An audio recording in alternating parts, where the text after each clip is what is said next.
You clear your registration exam, you clear your English test, OET और IELTS. अगर आप एक नर्स हैं तो इसका मतलब है सीबीटी और ऑस की। और अगर आप physiotherapist, radiographer, occupational therapist, biomedical scientist या कोई भी दूसरे अलाइड हेल्थ प्रोफेशन से हैं तो इसका मतलब है कि it's PC assessment. Either way that was over a year ago, और स्टिल जो है साइलेंस है, कोई स्पॉन्सरशिप नहीं है, कोई कॉल बैक नहीं है। आपने इसके लिए दो एक्सप्लेनेशन सुनी होगी। पहली ये कि UK is not issuing skilled visas anymore, या Pakistan is on some WHO red list and you are blocked. एक तो इनमें से मिथ है, एक रियल है, but not in the way you think. And here is the part most channels won't tell you. Today's answer apply exactly the same way whether you are a nurse or a allied health professional. I am going to correct both for everyone in this community same. Half the panic in a community comes from half correct information passed around in WhatsApp group. मैं चूंकि track करती हूँ UK immigration policy और NHS recruitment rules को बहुत closely, तो let's fix that today. I am professor doctor Tazeem Shahbaz, dean professor of public health and community medicine and your mentor on global medical career mentor channel. Let's discuss first myth 1. This is the myth that makes nurses and allied health professionals give up on UK completely. Don't. Myth 1 क्या है कि UK is not issuing skilled visas anymore. False and dangerously oversimplified. क्या actually close हुआ है इन जुलाई 2025 में, वो हुआ है new overseas sponsorships for care workers and senior care workers, जिसका ऑक्यूपेशन कोड जो है कंप्लीट डिफरेंट है फ्रॉम नर्सेज और सारे जो अलाइड हेल्थ प्रोफेशन है उससे। नर्सेज और सारे allied health professional like physiotherapist, radiographer, occupational therapist, biomedical scientist और बाकी जो रेगुलेटेड अलाइड हेल्थ रोल हैं ये सारे बैन नहीं हुए हैं। सारी नर्सिंग स्पेशलिटी और सारे अलाइड हेल्थ के प्रोफेशन जो है वो अभी भी फुली एलिजिबल है for health and care worker visa. So if the route is technically open why does it feel closed? तो वजह उसकी ये है कि ज़्यादा एक्सपेंसिव हो गया है और ज़्यादा कॉशियस हो गया है। अब इमिग्रेशन स्किल्स चार्ज जो हैं वो जंप हो गए हैं 32%। सर्टिफिकेट ऑफ स्पॉन्सरशिप की जो फ़ी है वो डबल हो गई है और इंग्लिश रिक्वायरमेंट B1 से B2 पे चली गई है। Whichever profession you are coming through, trust जो है आप स्पॉन्सर करने में बहुत केयरफुल हो गए हैं और कम भी रह गए हैं। This is the reality. Now is the time for explanation of second myth, the red list of WHO. This is the part almost nobody explains accurately and it's the real answer for nurses and allied health. Myth 2 क्या है कि Pakistan is on a WHO red list so you are blocked. Half true, आधा सच है। Pakistan is on the WHO health workforce support and safeguard list, लेकिन उसके साथ Afghanistan, Sudan, Yemen और बाकी जो कंट्री है इस रीजन के वो भी इसी लिस्ट में हैं। And here is what almost nobody says out aloud, कि ये रिस्ट्रिक्शन सिर्फ नर्सेज के लिए नहीं है।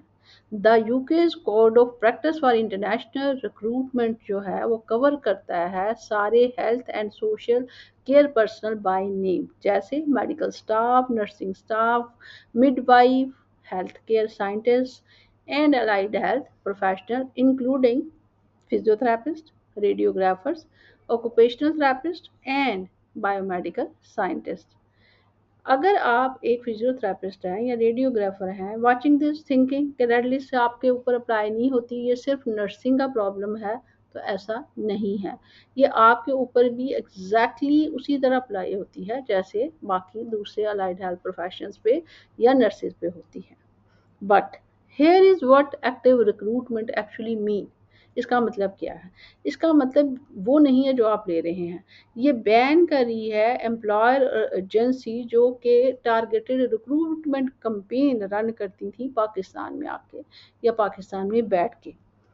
It does not ban you personally, या आपको पर्सनली बैन नहीं कर रही है। कोई भी नर्स या अलाइड हेल्थ प्रोफेशनल जो है वो इंडिविजुअली अनसॉलिसिटेड एप्लीकेशन के थ्रू अप्लाई कर सकता है। आप एनएचएस को अप्रोच कर सकते हैं directly for the jobs without an agency pushing you forward. ये कम्प्लीटली लीगल है और अनअफेक्टेड है सारे ही जो रेगुलेटेड प्रोफेशन जिनकी लिस्ट मैंने आपको बताई है उनके लिए। If this is you right now, तो कमेंट करें अपना profession, whether you are nursing और अलाइड हेल्थ, आपकी स्पेशलिटी क्या है और कितना अरसा हो चुका है आपको सीबीटी ऑस्की या HCPC असेसमेंट क्लियर किए हुए। I want to know exactly कि हमारी कम्युनिटी इस वक्त कहाँ पे स्टक है और किस प्रोफेशन से हैं, and I reply to every comment personally. Next, let's have a look into the 4 moves that matter more than any agency. Let's discuss the 4 moves matter more than anything an agency has told you this past year, and they apply whether you are NMC or ACPC. पहली क्या है कि stop waiting on agencies, directly apply करें। NSS job listing आपके लिए open है directly, regardless red list के। Direct application restricted नहीं है। आप इंटरनेशनल जो रूट है उसके थ्रू अप्लाई करें और ट्रस्ट की वेबसाइट पे जो करियर पेजेस हैं उन पे डायरेक्टली जाएं, एजेंसीज के पोर्टल पे जाना बंद करें। नंबर 2, अपनी सर्च को वाइडन करें उन ट्रस्ट की तरफ जिन जो कि रिक्रूट कर रहे हैं फ्रॉम नॉन रिस्ट्रिक्टेड रूट से, और साथ ही साथ ऐसे जो हमारे ट्रस्ट हैं जिनकी गवर्नमेंट टू गवर्नमेंट अरेंजमेंट या बड़ी बड़ी यूनिवर्सिटियों के साथ है जो मूव इंडिपेंडेंटली ऑफ एजेंसी, तो उनको आप जो है अप्रोच करना शुरू करें। और क्योंकि they just not recruit nursing but also allied health roles में भी लोगों को लेते हैं। तीसरी आपके लिए ये मूव है एडवाइस कि गल्फ और आइलैंड को जो है जेन्युइन पैरेलल ट्रैक समझना शुरू करें, बैकअप के तौर पे ना रखें। पाकिस्तान रिस्ट्रिक्टेड किसी में भी नहीं है, ना DHA में, ना SMLE में, ना MOH में, गल्फ के किसी पाथवे में नहीं है। इसी तरह जो आइलैंड है वहाँ भी पाकिस्तान को बिल्कुल रिस्ट्रिक्शन नहीं है। Both remain fully open regardless of the UK's red list status. ये नर्सों के लिए भी है और अलाइड हेल्थ प्रोफेशनल दोनों के लिए हैं। Number 4 which is very urgent and important कि अपनी रजिस्ट्रेशन और इंग्लिश टेस्ट वैलिडिटी को चेक करें और अभी चेक करें। नर्सिंग के लिए जो है OET और IELTS स्कोर और NMC CBT विंडो, और अलाइड हेल्थ प्रोफेशनल आपकी HCPC एप्लीकेशन टाइमलाइन और आपकी इंग्लिश एविडेंस, क्योंकि it's been over a year जब आपने टेस्ट लिया था। अगर कोई चीज़ एक्सपायर हो गई है तो आप एक नई मुश्किल में फंसने वाले हैं। Don't let a clock you are not watching become the reason you have to start over. इसके अलावा there is one more mistake which can cost nurses and AHP the most time. The single biggest mistake I see जो कि nurses और allied health professional equally करते हैं वो क्या है कि पैसिवली वेट करते हैं एजेंसी की तरफ से कि वो उनको प्लेस कराएं किसी जॉब पे। ये ऐसा ही था इससे पहले जब तक पाकिस्तान रेड लिस्ट में नहीं था, बट इसके बाद तो लैंडस्केप चेंज हो गया है। ये जो मॉडल है हमारे लिए अब डेड हो चुका है। लेकिन मैं आपको बताऊं कि people still getting sponsored, nurses, physios, radiographer, occupational therapist, biomedical scientist, सारे डायरेक्टली अप्लाई करके परसिस्टेंटली जो अप्लाई कर रहे हैं और to the multiple trust, not once waiting for a phone call. Let me give you a real takeaway now. Let's recap. The UK has not stopped sponsoring doctor, nurses or most allied health professionals. जुलाई 2025 में जो चीज़ change हुई है वो specifically end हुआ है new overseas recruitment for care workers and senior care workers in adult social care, जबकि regulated health care profession बिल्कुल eligible हैं स्पॉन्सरशिप के लिए if they meet visa requirement. So here is the real picture. UK ने हमारे लिए दरवाजे बंद नहीं किया, ना नर्सेज के लिए ना ही अलाइड हेल्थ प्रोफेशंस के लिए, और पाकिस्तान को बैन नहीं किया गया है। जो चीज़ चेंज हुई है, who does the work of finding your sponsor, और ये रिस्पॉन्सिबिलिटी जो है शिफ्ट हुई है फ्रॉम एजेंसी टू यू।